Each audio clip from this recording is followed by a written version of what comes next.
Alright, folks, this is Milo, and this is just going to be a short masterclass on fasting. So, just to explain a bit about the tips, any pros and cons, any misconceptions, and just to give some additional steps, I guess, to get started. So, why am I doing this, first and foremost? It was requested by a few people, and there's a lot of misconceptions around it. So, I thought, let's do something, giving my personal view on it, just to for people to understand basically what's the right way to do it, what's wrong about it, and the best ways to go about it. And to be honest, it's fun. I enjoy this stuff, so I thought, why not do my own little talk on it to give my own input rather than just something that's already out there. So here's a quick overview of some of the stuff. So I will start off by saying these slides are very bland. So if you are someone that's visually stimulated, you're maybe not going to enjoy the slides as much, but at least the idea is to focus on the content, to focus on what I'm saying, because quite frankly, I could not be asked to spend hours jazzing up these slides, which takes away from the actual core content that I'm trying to get across. So anyway, here's the overview. I'm going to start off with a bit about what is fasting itself. I'm going to give a bit of my personal experience. I'm going to talk about some misconceptions, who should not fast, why someone should fast. I'm going to explain then the main types, any pros and cons, how to do it properly, and some extra tips. That was just a brief skim of what I'm going to be talking about, and now we're going to go into them in a bit more depth. So, this is fasting as the definition of fasting, I guess, would be abstaining from eating for a duration of time. So that's simply put, that's what it is. And you can do fasting from other stuff.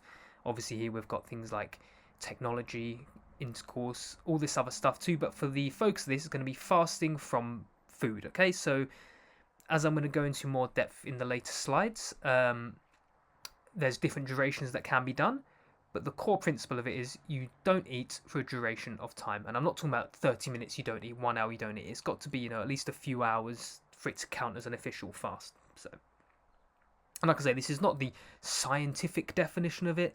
This is just me saying it in simple terms in a way that's easy to understand.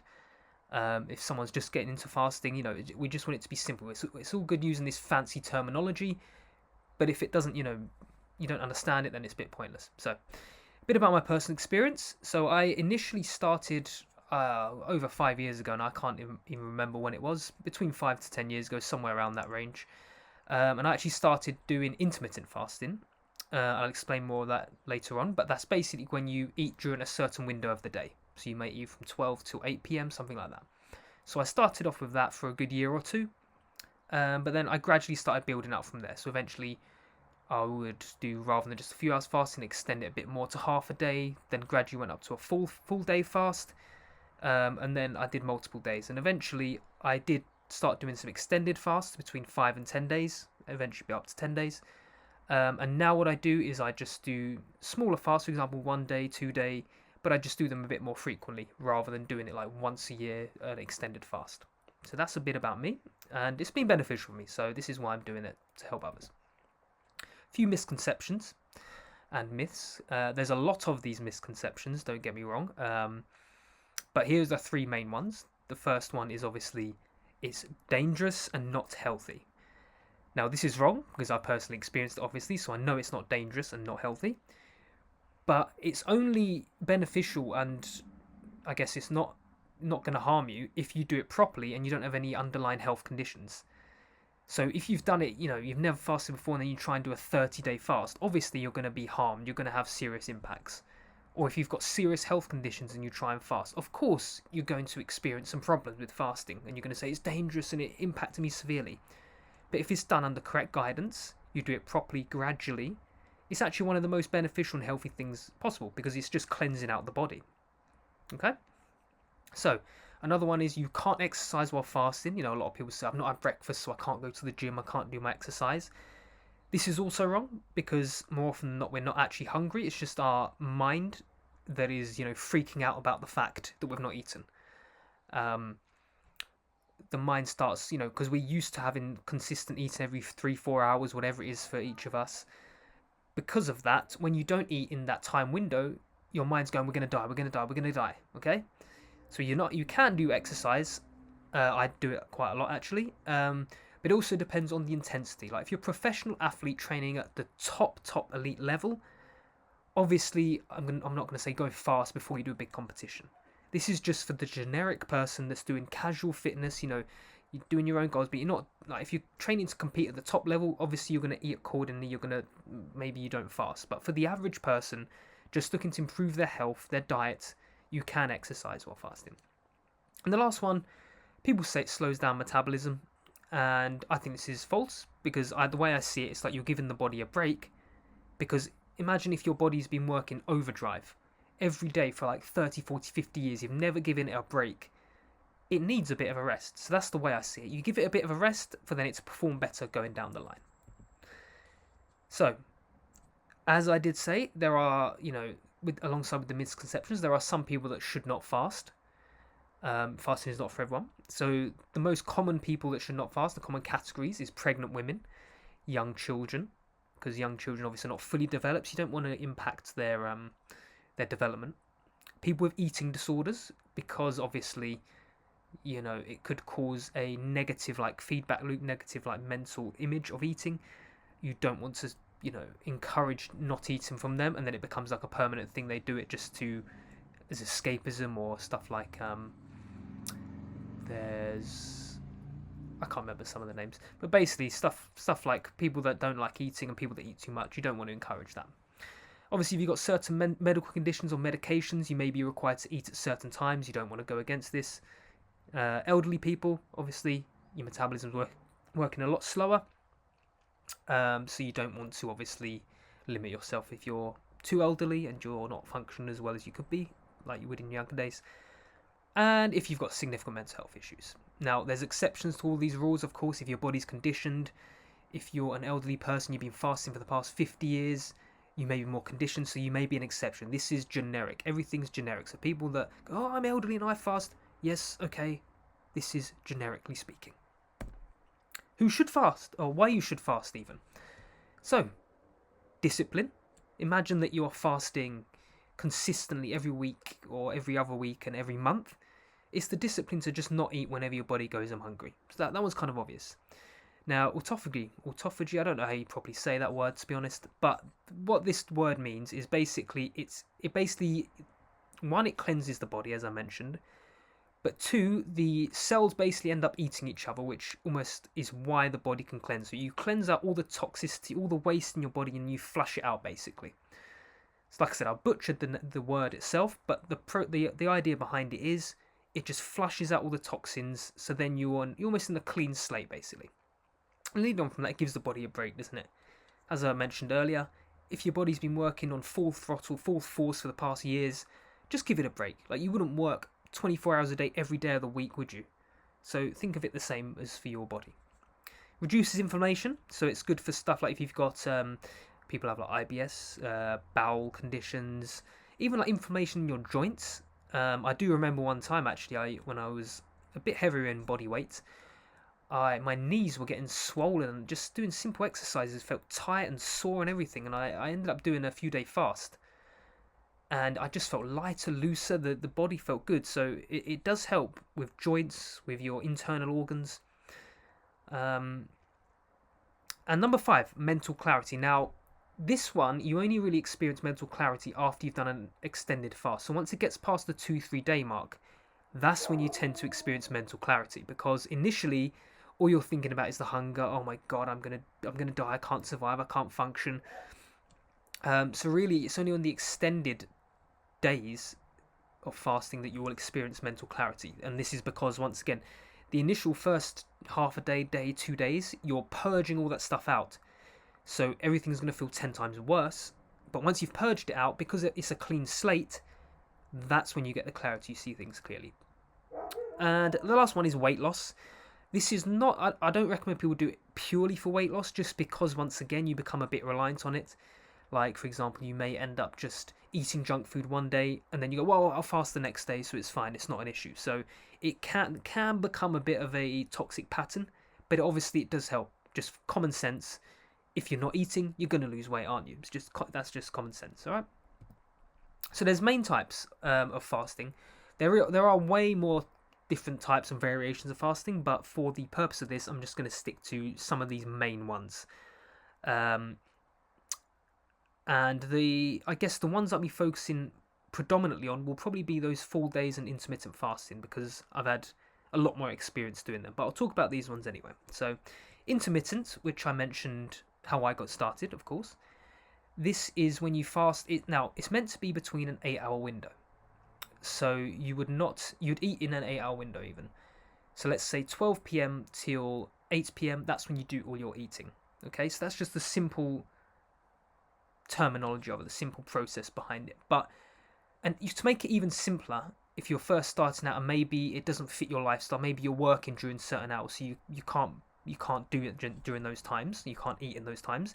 A simple way is just to push breakfast back a few hours. So if you normally eat breakfast at 7 a.m., you may have breakfast at 10 a.m. or 11 a.m., whatever it may be. So that's just that's an easier way to do it in my opinion, because you're not so focused about, I've got to eat in these times, I've got to eat in that time. Because I used to do that actually when I was actually on a work placement at the time, and my eating hours was 12 till 8 or something like that. I can't remember exactly now, but anyway, I would literally have to rush back home from work. So I've got to cook food before the 8 p.m. deadline and all this stuff, and it's just not very practical. So I ended up switching to a few hour window. Where I'd push breakfast back. Instead of eating 7 a.m, like I said, I'd eat 10 a.m. And then the more advanced you get, you can push it back even further. So you start off breakfast at 10 a.m, then you do 11 a.m, and then 12 p.m, then 1 p.m. So you can gradually push it back as you get more comfortable, but it's a good way to start. So the second is the 5-2 eating. And this is when you eat 5 days of the week and you fast 2 days. So it's quite simple. You just pick 2 days in your week. Could be Saturday and Sunday. You don't eat on those days. Or you could do Wednesday and Saturday, whatever it is that you choose. You just don't eat those days, okay? There's other variations as well, like 4-3, but 5-2 is the most common one. Full day or days. Now, this is obviously, you can start off by doing 1 day. It's just 1 full day of just drinking water, no eating. You can do as long as, some people have done 30 days, 40 days, which they're a little bit more advanced, and they're doing it for other reasons. They're not doing it just for health reasons. They're probably doing it for spiritual purposes or whatever. But typically, most people do between 1 and 5 days for these full days. Once again, though, I recommend you don't go straight away for 5 days. You'd build it up. If you do 1 day, you do that for a duration of time, a few months, a year, whatever. And then you might be up to 2 days, 3 days, and you do that as you go along till your body gets conditioned. Now, dry fasting is, I guess, a bit more advanced as well. This is where you just don't eat or drink. Obviously, you can't do this for a duration of time. It's normally people do that for like 1 day, maybe even 2 if you're, a bit more conditioned to it. I don't know how long you can go without not drinking and eating, but I've done 1 day before and I'm still here. So you can at least do 1 day if you build up to it. Once again, not something that I recommend. I'd recommend just doing water fast instead. But if you want to push the body a little bit more extreme, you can try this. Obviously, check with your health provider or whatever first. Another one is juice fasting. Juice fasting is when you just drink juices. So you'd blend up apples or whatever concoction you want to make, and you just drink that for a duration of time. It can be half a day, 2 days, 3 days, whatever. Some people do a week. Like I say, it all depends on your capacity, where you're at, your conditioning, your mental state, and everything like that. So obviously a good way to start is the half days and then build up to a day. And lastly, we have religious. Religious is obviously stuff like Ramadan and other religious festivals. And that's when they eat, for example, in sunset or sunrise. I'm not sure the specifics of it. I've tried it before, just out of curiosity. And it's, like I say, it's difficult in the sense of the timings of eating, because you got to get up at like 4 a.m, 3 a.m, whatever it is. So that can be quite difficult. But obviously, you're only doing this for the religious purposes. You're not doing this just for health, So let's go through a bit of the pros and cons of each, as I've described them in the previous slide. But intermittent fasting obviously is a great way to start fasting. It's simple. It's quite easy once just push breakfast back a few hours. So it's an easy way to start. The con of it is obviously you've only got a limited time to eat. So it can be a ball ache if, like I said, you've got work or you've got other commitments, but you can only eat in those times. So as long as you can play around that to fit your schedule, you should be fine. 5-2, similar again to the intermittent fasting. One, it's easy to schedule. You just pick days in your week to do it. But two, it can affect your social life. If you've got meetings or you've got work dues or you've got dues even, or you've got, social gatherings, it can impact it, but then you just have to choose what are you more committed to, your health and your discipline, or are you more committed to, your social life. So it just depends on priorities at that point. Full days, it's the pros, obviously, it's full cleanse and great discipline as well. The downside is, of course, it's difficult mentally and physically. But if you build up to this gradually, the con is almost eliminated because you get used to it. It's like if you start doing running or gym, it's difficult at first, but the more you do it, the easier those reps become, that run becomes. And similar again, dry fasting, easy to follow because what do I do? You just don't eat or drink. Simple. Very, very basic. Difficulty is, the con is, it's very challenging. Once again, build up to it gradually and it's not actually a problem because you'll be conditioned. Juice fasting, simple. Just blend up a few juices, down the hatch, there it goes. But it's a ball ache to make juices. Once again though, if you prepare in advance, prepare your juices the night before, the week before, so you've got them all laid out and prepared, you just literally follow the system. So it's all about, a lot of this stuff is all about putting systems in place and just following them. Lastly, religious one, the pro is obviously you're doing it for a higher purpose, you're doing it for religious reasons. Con, in societal terms, it's not practical. Because obviously you're getting up 3-4 a.m, you're eating late nights as well, whatever it may be. But you're doing it for a high purpose. I don't think you're going to care about the practicality, are you, if you're doing it for religion? So, a few ways how to do it properly, because it's quite easy to just blindly go around and, think you know what you're doing. But obviously, do your research first. Use this video, other videos, use stuff like ChatGPT, whatever it needs to be. Do some research, but then have a clear intentional purpose. Like, why are you doing it? Are you doing it just to lose a bit of weight to look good for summer? Or are you doing it for a bigger reason? Maybe you want some discipline. Maybe you want to cleanse the body and, ingrain healthy habits in you. So have the clear purpose first, and then that's your why. So it'll be easier to stick to. If you've got it, it needs to be a bigger reason. It can't just be get fit for summer or look good for a wedding. Have the purpose that you can follow, and then everything else just falls into place. As with anything that you do as well though, start gradual. Build it up, baby steps. Don't think you're instantly going to go to a full day fast if you've never fasted before. If needs be, just fast for a couple of hours. Build it up gradually. Get used to it like you would anything. Now, the next one, follow a plan and track it. So, as I said previously, you want to almost put these stuff in your calendar and make it non-negotiable. If you had a meeting for work, you would turn up to that meeting. So almost put it in. If you're going to do a half-day fast, a day fast, put it into your calendar so you know the specific days. And you almost have to be to the point where it's non-negotiable. If someone says, do you want to go out for dinner this day? You have to be, no, I'm fasting this day. It sounds a bit extreme, but if you want to take it seriously, you almost have to be that strict with it. You can obviously play around with it so you can balance both out.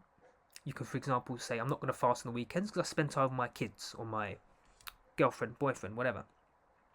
But still put those times in and track it as well. Track it to the point where you schedule what you're eating, or when you're obviously not fasting. Track, how your body's feeling. What are you experiencing? Have you lost too much weight? Have you not been able to function those days? Just the little things so you know what to do and what you can tweak as you go along. And obviously, as I mentioned, listen to your body because we're all different. Our capacities are different. Some can fast 5 days. Some people can only fast a few hours. So listen, do it based off your capacity. Don't compare yourself to someone else, all right?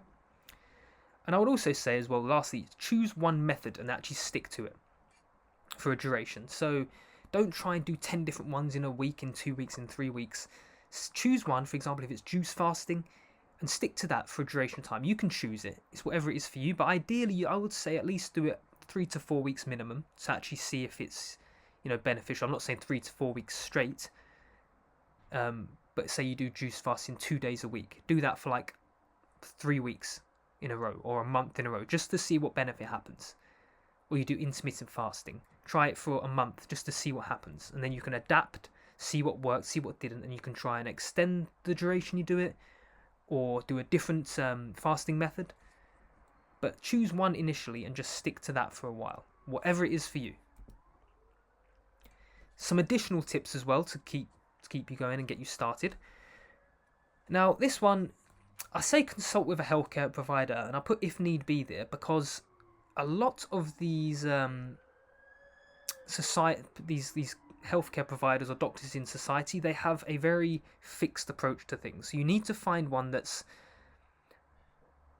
I guess, is a bit more open to these holistic and different ways of doing things. Because a lot of people, they're just sticking to like a textbook way of doing things. They say, no, you can't do this because it's wrong. But the research was from, say, 20, 30, 40 years ago. They're not updated with the current trends, the current, movements, the current way of doing things. So you have to be very careful who you take advice from. And the second part of that is only take advice from someone with direct experience. It's all good a doctor saying this, this and that, do this, this and that. They've got the knowledge, but you also need someone who's tried it out for themselves and has that knowledge. So the combination of both, I believe, is important for something like fasting. Because unless you've directly experienced it, how would you know what someone goes through, how the body works, So the direct experience, it can be simple. It can be actual healthcare provider, it can be a friend, it can be a a coach, nutritionist, whatever. But for me, that's why I kind of got into it myself. I was like, I want that direct experience to know what it feels like, so then I don't just go blindly with what someone says, because it's all good them saying what happens through their experience, but my experience or your experience may be completely different. So those two things are quite key. And just before I finish, sticking to it as well, finding your purpose. So the only way you're going to stick to this fasting is with that higher purpose, as I mentioned already. You want to find a goal that you're working towards that is bigger than you almost. And the way you do that is finding, as you can see on this very technical diagram below, is something that you are good at and something that you love. So where those points intersect, where this, I'm hoping you can see the cursor here, this dot in the middle of these arrows, where what you're good at and what you love intersects, that is the point that is supposedly where you find your purpose. So if you're doing this stuff to be in alignment with your higher purpose, you're more likely to stick to it. Like an example is if you're doing it, maybe you're fasting to be healthiest, then you can be an example for your kids and your children. So that's quite a big one for a lot of parents. So that is your purpose. You're doing it to be the example for your children. And when you've got that in mind, if you post that everywhere, you always remember that in your daily life. When you go to eat that cake during a fast, then you'll remind yourself, no, don't do this. I'm doing it for my kids. Okay? So I know that was a random example, but that's just something. And lastly, a few things to help you stay on track. Accountability is always good if you're doing it in a few of you, a group of you, whatever. If you all got the same goals, of course, you can hold each other accountable. And I guess that comes from community as well. If you're all doing it, you just basically check in with each other. Make sure that you're sticking to it. And if you're not sticking to it, you can boost each other up. So obviously, it's not good to be reliant on a community or accountability solely. But it is good for little boosts here and there. And as I mentioned already, place your goals everywhere. Make sure you know exactly what it is you're going for. And just put it on your screen, on your phone, whatever it needs to be, so you can see it. Every time you go to slip off, you know to come back, focus, and then just keep the focus on the bigger vision and not that little short-term dopamine hit. All right? So, hope that helped. If you need more tips, obviously if you know me already, you can message me, contact me, comment, whatever. If you don't, you can obviously do more research online. There's other resources, other stuff out there. But this was just a short insight as to ways to get started, how to do it, and maybe I'll do a more in-depth one if it's in demand. Okay.